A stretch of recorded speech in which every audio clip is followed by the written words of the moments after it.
Dnes si spomíname na pád komunizmu. A ja tak letmo prebieham svoje detské spomienky na ten strašný komunizmus, na to utrpenie, beznádej, keď sme každý rok išli do Juhoslávie k moru, alebo do Bulharska k moru.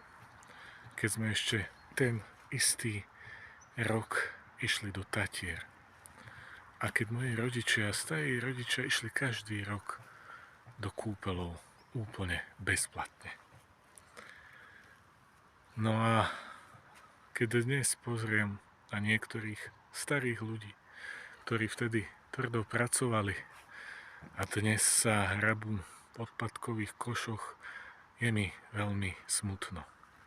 Je mi smutno z toho, že je dnes na uliciach takmer 20 000 bezdomovcov.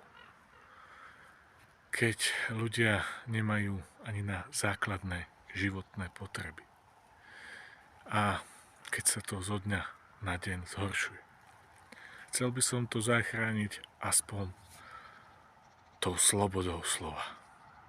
Slobodou slova, za ktorú dnes ľudí zatvárajú do väzníc.